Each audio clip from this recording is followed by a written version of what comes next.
ओम ब्रह्म बृहस्पतये नमः। ओम ब्रह्म बृहस्पतये नमः। बृहस्पतिवार का व्रत करने से समस्त इच्छाएं पूर्ण होती हैं और बृहस्पति महाराज प्रसन्न होते हैं। धन, विद्या, पुत्र तथा मनोवांछित फल की प्राप्ति होती है। परिवार में सुख और शांति बनी रहती है, इसलिए व्रत सर्वश्रेष्ठ तथा अति फलदायक है। इस व्रत में केले का पूजन करें। कथा और पूजन के समय मन, कर्म और वचन से शुद्ध होकर मनोकामना पूर्ति के लिए बृहस्पति देवता से प्रार्थना करनी चाहिए। दिन में एक समय भोजन करें। भोजन चने की दाल आदि का करें, नमक न खाएं। पीले वस्त्र पहने, पीले फलों का प्रयोग करें, पीले चंदन से पूजन करें। पूजन के बाद भगवान बृहस्पति देवता की कथा सुननी चाहिए। बृहस्पतिवार व्रत कथा। प्राचीन समय की बात है। एक बड़ा प्रतापी और दानी राजा था। वह प्रत्येक गुरुवार को व्रत रखता और पूजन करता था। उसकी रानी को अच्छा न लगता, ना वह व्रत करती, ना ही किसी को एक पैसा दान में देती।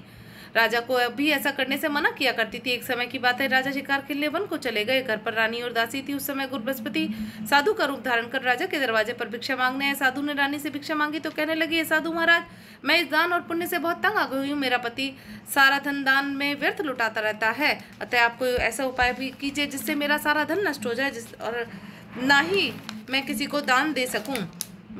साधु बने बृहस्पति देवता ने कहा, देवी तुम भी बड़ी विचित्र हो। संतान और धन तो सभी चाहते हैं। यदि इससे तुम दुखी हो तो तुम इन्हें शुभ कार्य में लगाओ और जिससे तुम्हारे दोनों लोग सुधरे।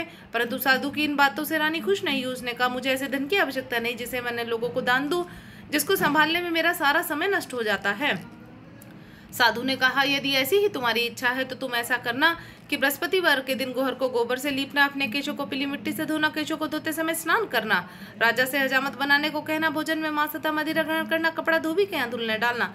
इस प्रकार 7 बृहस्पतिवार करने से तुम्हारा समस्त धन नष्ट हो जाएगा। इतना कहकर साधु बने बृहस्पति देवता अंतर ध्यान हो गए।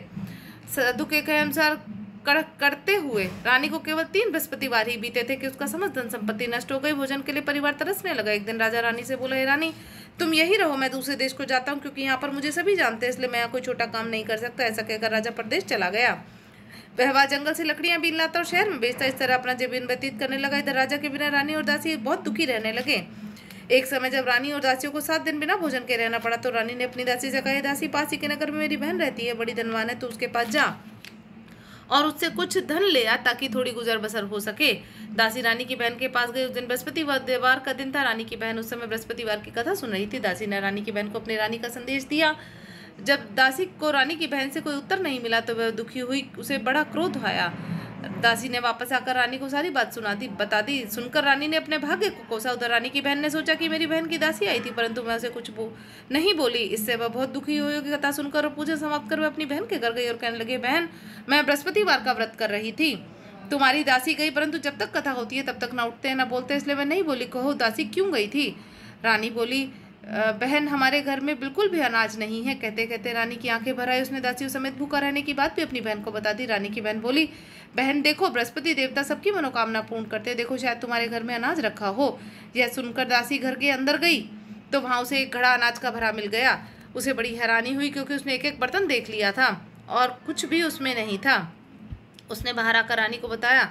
दासी रानी से कहने लगे, रानी, जब हमको अन्न नहीं मिलता तो हम भी तो व्रत ही करते थे, इसलिए क्यों ना इनसे व्रतों की कथा पूछ ली जाए, हम भी व्रत किया करेंगे। दासी के कहने पर रानी ने अपनी बहन से बृहस्पतिवार व्रत के बारे में पूछा।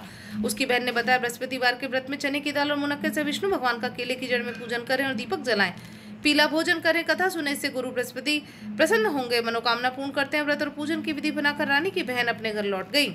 रानी और दासी दोनों ने निश्चय किया कि बृहस्पति देवता भगवान का पूजन जरूर करेंगे। 7 रोज बाद जब बृहस्पतिवार आया तो उन्होंने व्रत रखा। गुड़साल में जाकर चना और गुड़ बीन लाई तथा उसकी दाल से केले की जड़ विष्णु भगवान की पूजा की है। अब वो उन्होंने सोचा कि पीला भोजन कहाँ से लाएं। दोनों बड़ी दुखी हुई, परंतु उन्होंने व्रत किया था, इसलिए बृहस्पति देवता भगवान प्रसन्न थे। एक साधारण व्यक्ति का रूप लेकर के 2 थालों में सुंदर पीला भोजन लेकर आए और दासी को देकर बोले, दासी, ये भोजन तुम्हारे लिए और तुम्हारी रानी के लिए, इसे तुम दोनों ग्रहण करना। दासी भोजन पाकर बहुत प्रसन्न हुई। उसने रानी को सारी बात बताई। उसके बाद से वे प्रत्येक बृहस्पतिवार को गुरु भगवान का व्रत और पूजन करने लगी। बृहस्पति भगवान की कृपा से उसके पास धन हो गया, परंतु रानी फिर पहले की तरह आलस करने लगी। तब दासी बोली, देखो रानी, तुम पहले भी इस प्रकार आलस करती थी, तुम्हें धन के रखने में कष्ट होता था, इस कारण सभी धन नष्ट हो गए। अब गुरु भगवान की कृपा से धन मिला है तो फिर तुम्हें आलस से होता। बड़ी मुसीबतों के बाद हमें धन पाया, इसलिए हमें दान पुण्य करना चाहिए। अब तुम भूखे मनुष्य को भोजन कराओ, प्याओ लगवाओ, ब्राह्मणों को दान दो, कुआं, तालाब, बावड़ी आदि का निर्माण कराओ। मंदिर पाठशाला बनवाकर ज्ञान दान दो। कुंवारी कन्याओं का विवाह करो अर्थात धन को शुभ कार्यों में खर्च करो, जिससे तुम्हारे कुल का यश बढ़े और सुख प्राप्त हो और तुम्हारे पितर जो है वो प्रसन्न हो। उनकी दासी की बात मानकर रानी शुभ काम करने लगी, उसका यश फैलने लगा। एक दिन रानी और दासी आपस में विचार करने लगे, न जाने किस दशा में होगा, इसकी कोई खोज खबर भी नहीं। उन्होंने श्रद्धापूर्वक गुरु भगवान का से प्रार्थना की कि हे राजा, जहाँ कहीं भी हो शीघ्र वापस आ जाए। उधर राजा प्रदेश में बहुत दुखी रहने लगा। वह प्रतिदिन जंगल में लकड़ी बीनकर जाता और उसे शहर में बेचकर अपना दुखी जीवन जो है वो व्यतीत कर रहा था। एक दिन दुखी हो वह पुरानी बातों को याद करके रोने लगा और उदास हो गया। उस समय राजा के पास बृहस्पति देवता साधु के वेश में आकर बोले, हे लकड़हारे, तुम किस चिंता में बैठे हो, मुझे बताओ। सुन राजा के नेत्रों में जल भरा है। साधु की वंदना कर राजा ने अपनी संपूर्ण कहानी बता दी। महाराज दयालु होते हैं। वे राजा से बोले, हे राजा, तुम्हारी पत्नी ने बृहस्पति देवता के प्रति अपराध किया था, जिसके कारण तुम्हारी यह दशा है। अब तुम किसी प्रकार की चिंता मत करो, भगवान तुम्हें पहले से अधिक धनवान करेंगे। देखो, तुम्हारी पत्नी ने बृहस्पतिवार का व्रत प्रारंभ कर दिया है। अब तुम भी बृहस्पतिवार का व्रत करके चने की दाल और गुड़ जल के लोटे में डालकर केले का पूजन करो, फिर कथा कहो और सुनो। भगवान तुम्हारी सब मनोकामनाएं पूरी करेंगे। साधु की बात सुनकर राजा बोला, है प्रभु, लकड़ी बेचकर तो इतना पैसा भी नहीं बचता जिससे हम भोजन करने के उपरांत कुछ बचा सकूं। मैंने रात्रि में अपनी रानी को व्याकुल देखा है। मेरे पास कोई साधन नहीं जिससे मैं उसका समाचार जान सकूं। फिर मैं बृहस्पति देव की क्या कहानी कहूँ, यह भी मुझको मालूम नहीं है। साधु ने कहा, राजा, मन में बृहस्पति भगवान के पूजन व्रत का निश्चय करो, वे स्वयं तुम्हारे लिए कोई राह बना देंगे। बृहस्पतिवार के दिन तुम रोजाना की तरह लकड़ियां लेकर शहर में जाना, तुम्हें रोज से दुगना धन प्राप्त होगा, जिससे तुम भली भांति भोजन कर लोगे और बृहस्पति देवता की पूजा का सामान भी ले आओगे। जो तुमने बृहस्पतिवार की कहानी के बारे में पूछा है वो इस प्रकार है। प्राचीन काल में एक बहुत ही निर्धन ब्राह्मण था, उसे कोई संतान नहीं थी। वह नित्य पूजा पाठ करता, उसकी स्त्री न स्नान करती न किसी देवता का पूजन करती। इस कारण ब्राह्मण देवता बहुत दुखी रहते थे। भगवान की कृपा से ब्राह्मण के यहाँ एक कन्या उत्पन्न हुई। कन्या बड़ी होने लगी। प्रातः स्नान करके वह भगवान विष्णु का जप करती, बृहस्पतिवार का पाठ भी करने लगी। पूजा पाठ समाप्त कर पाठशाला जाती तो अपनी मुट्ठी में जो भर कर ले जाती और पाठशाला जाने के मार्ग में डालती जाती। लौटते समय वही जो स्वर्ण के हो जाते उनको बीनकर घर ले आती। एक दिन वह पालिका सूप में सोने के जौ को फटक कर साफ कर रही थी, तभी उसकी माँ ने देख लिया और कहा, है बेटी, सोने के जौ को फटकने के लिए सोने का सूप भी होना चाहिए। दूसरे दिन गुरुवार था। कन्या ने व्रत रखा और बृहस्पति देवता से सोने का सूप देने की प्रार्थना की। बृहस्पति देवता ने उसकी प्रार्थना स्वीकार कर ली। रोजाना की तरह वह कन्या जो फैलाती हुई पाठशाला चली गई। पाठशाला से लौटकर जब वह जो बीन रही थी तो बृहस्पति देवता की कृपा से सोने का सूप मिला। उसे वह घर ले आए और उसे जो साफ करे, परंतु उसकी माँ का वही ढंग रहा। एक दिन की बात है, कन्या सोने के सूप में जो साफ कर रही थी, उस समय उस नगर का राजकुमार वहां से निकला। कन्या के रूप को देखकर मोहित हो गया। राजमहल आकर वह भोजन तथा जल को उसने त्याग दिया, उदास होकर लेट गए। राजा को जब राजकुमार द्वारा अन्न जल त्यागने का समाचार ज्ञात हुआ तो अपने मंत्रियों के साथ वह अपने पुत्र के पास गया और कारण पूछा। राजकुमार ने राजा को उस लड़की के घर का पता भी बता दिया। मंत्री उस लड़की के घर गया। मंत्री ने ब्राह्मण के समक्ष राजा की ओर से निवेदन किया। कुछ ही दिन बाद ब्राह्मण की कन्या का विवाह राजकुमार के साथ संपन्न हो गया। कन्या के घर से जाते ही ब्राह्मण के घर में पहले की भांति गरीबी का निवास हो गया। एक दिन दुखी होकर ब्राह्मण अपनी पुत्री से मिलने गए। बेटी ने पिता की अवस्था को देखा तो अपनी माँ का समाचार पूछा। ब्राह्मण ने सभी हाल कह सुनाया। कन्या ने बहुत सा धन देकर अपने पिता को विदा किया, लेकिन कुछ दिन बाद वही हाल हो गया। ब्राह्मण फिर अपनी कन्या के यहाँ गया और ये सभी हाल कहा तो पुत्री बोली, है पिताजी, आप माताजी को यहाँ लेवा लाओ, मैं उन्हें विधि बता दूंगी जिससे गरीबी दूर हो जाए। ब्राह्मण देवता सब अपनी स्त्री को साथ देकर अपनी पुत्री के पास राजमहल पहुंचे तो पुत्री अपनी माँ को समझाने लगी, हे महत, तुम प्रातः काल स्नान आदि करके विष्णु भगवान का पूजन करो तो सब दरिद्रता दूर हो जाएगी। परंतु उसकी माँ ने उसकी एक भी बात नहीं मानी। वह प्रातःकाल उठकर अपनी पुत्री का बच्चा झूठन खा लेती थी। एक दिन उसकी पुत्री को बहुत गुस्सा आया। उसने माँ को एक कोठरी में बंद कर दिया, उसे स्नान आदि करा के पूजा पाठ कराया तो उसकी माँ की बुद्धि ठीक हो गई। उसके बाद वह नियम से पूजा पाठ करने लगी और प्रत्येक बृहस्पतिवार को व्रत रखने लगी। इस व्रत के प्रभाव से मृत्यु के बाद वह स्वर्ग को गई। वह ब्राह्मण भी सुखपूर्वक इस लोक का सुख भोग कर स्वर्ग को प्राप्त हुआ। इस तरह कहानी कहकर साधु देवता वहां से लोप हो गए। धीरे धीरे समय व्यतीत होने पर बृहस्पतिवार का दिन आया।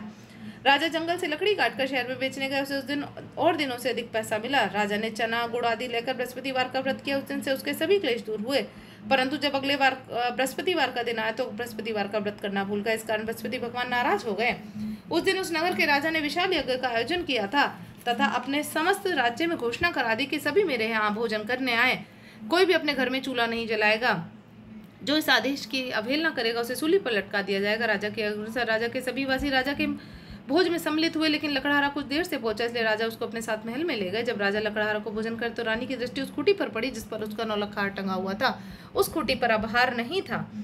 रानी को विश्वास हो गया उसका हार उस लकड़हारे ने ही चुराया है। उस समय सैनिक बुलवाकर उसको जेल में डलवा दिया। लकड़हारे जेल में विचार करने लगे, न जाने कौन से पूर्व जन्म के कर्म से मुझे दुख प्राप्त हुआ है, और जंगल में मिले साधु को याद करने लगे।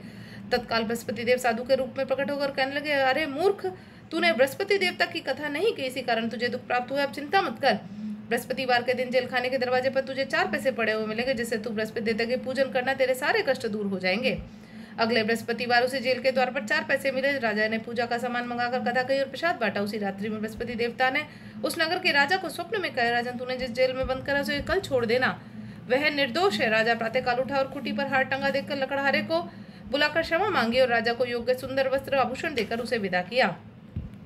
गुरुदेव की आज्ञा अनुसार राजा अपने नगर को चल दिया। राजा जब नगर के निकट पहुंचा तो उसे बड़ा ही आश्चर्य हुआ। नगर में पहले से अधिक बाग, तालाब, कुएं, बहुत ही धर्मशाला, मंदिर आदि बने हुए थे। राजा ने पूछा, किसके बाग और धर्मशाला है? तब नगर के सब लोग कहने लगे कि सब रानी और दासी द्वारा बनवाए गए। राजा को आश्चर्य हुआ और गुस्सा भी आया कि उसकी अनुपस्थिति में रानी के पास धन कहाँ से आया होगा। जब रानी ने खबर सुनी कि राजा आ रहे हैं तो उसने अपनी दासी से कहा, है दासी देख, राजा हमको कितनी बुरी हालत में छोड़ करके गए थे, वह हमारी ऐसी हालत देखकर लौट न जाए, इसलिए तू दरवाजे पर खड़ी हो जा। राजा की आज्ञा अनुसार दासी दरवाजे पर खड़ी हो गई। जब राजा आए तो उन्हें अपने साथ महल में लेवा लाई। तब राजा ने क्रोध करके अपनी तलवार निकाली और पूछने लगा, बताओ ये धन तुम्हें कैसे प्राप्त हुआ है? तब रानी ने सारी कथा कह सुनाई। राजा ने निश्चय किया कि मैं रोजाना दिन में 3 बार कथा कहूंगा, रोज व्रत किया करूंगा। हर रोज राजा के दुपट्टे में चने की दाल बंधी रहती और दिन में 3 बार कथा करता। एक रोज राजा ने विचार किया, चलो अपनी बहन के यहाँ हुआ। इस तरह का निश्चय कर राजा घोड़े पर सवार हो अपनी बहन के यहाँ चल दिया। मार्ग में उसने देखा कुछ आदमी एक मुर्दे को लेकर जा रहे हैं। उन्होंने रोककर राजा कहने लगा, अरे भाइयों, मेरी बृहस्पतिवार की कथा सुन लो। वे बोले, लो, हमारा तो आदमी मर गया है, इसको अपनी बृहस्पति की कथा की पड़ी है। परंतु कुछ आदमी बोले, अच्छा कहो, हम तुम्हारी कथा सुनेंगे। राजा ने दाल निकाली और कथा कहनी शुरू कर दी। जब कथा आदि हुई तो मुर्दा हिलने लगा और कथा समाप्त हुई तो राम राम करके मुर्दा उठ खड़ा हुआ। राजा आगे बढ़ा। उसने चलते चलते शाम हो गई। आगे मार्ग में उसे एक किसान खेत में हल चलाता मिला। राजा ने उसे कहा कि हे भाई, मेरी कथा सुन लो, लेकिन वह नहीं माना। राजा आगे चल पड़ा। राजा के हटते ही बैल पछाड़ खाकर गिर पाया और किसान के पेट में बहुत जोर से दर्द होने लगा। उसी समय किसान की पत्नी रोटी लेकर आई। उसने जब देखा तो अपने पुत्र से सब हाल पूछा। बेटे ने सभी हाल बता दिया। बुढ़िया दौड़ी दौड़ी उस घुड़सवार के पास गई। उससे बोली, मैं तुम्हारी कथा सुनूंगी, तू अपनी कथा मेरे खेत पर चलकर कहना। राजा ने लौटकर बुढ़िया खेत पर जाकर कथा कही, जिसके सुनते ही बैल खड़े हो गए और किसान के पेट का दर्द भी ठीक हो गया। राजा अपनी बहन के घर पहुंच गया। बहन ने भाई की खूब मेहमानी की। दूसरे रोज प्रातःकाल राजा जागा और वह देखने लगा सब लोग भोजन कर रहे। राजा ने अपनी बहन से पूछा, ऐसा कोई मनुष्य है जिसने भोजन नहीं किया जो मेरी बृहस्पतिवार की कथा सुन ले? बहन बोली, है भैया, ये देश ऐसा है, पहले यहाँ के लोग भोजन करते हैं, बाद में अन्य काम करते हैं। फिर वह एक कुम्हार के घर गई जिसका लड़का बीमार था। उसे मालूम हुआ उसके यहाँ 3 दिन से किसी ने भोजन नहीं किया। राजा ने अपने भाई की कथा सुनने के लिए कुम्हार से कहा। वह तैयार हो गया।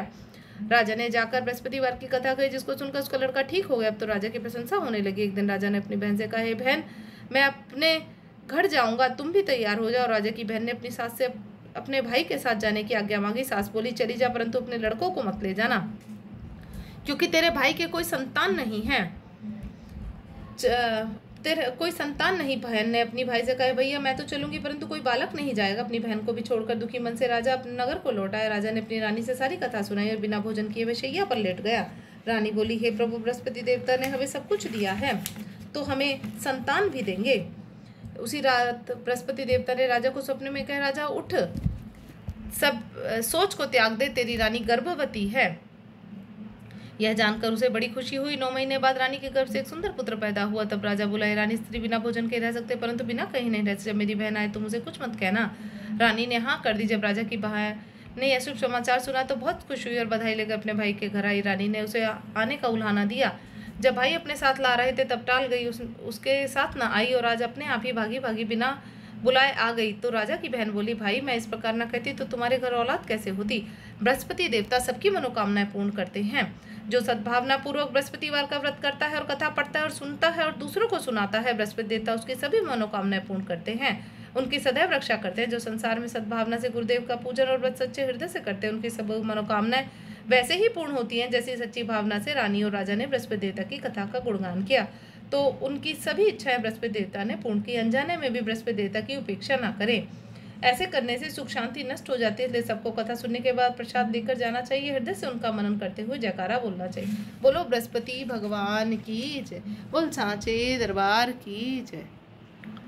ओम जय बृहस्पति देवा, स्वामी जय बृहस्पति देवा, छिन छिन भोग लगाऊं कदली फल मेवा। ओम जय बृहस्पति देवा, तुम पूर्ण परमात्मा, तुम अंतर्यामी, जगत पिता जगदीश्वर, तुम सबके स्वामी। ओम जय बृहस्पति देवा, चरणामृत निज निर्मल सब पातक हरता, सकल मनोरथ दायक कृपा करो भरता। ओम जय बृहस्पति देवा, तन मन धन अर्पण कर जो जन शरण पड़े, प्रभु प्रगट तब हो कर आकर द्वार खड़े। ओम जय बृहस्पति देवा, दीन दयाल दयानिधि भगतन हितकारी, पाप दोष हरता सब बंधन सब हारी।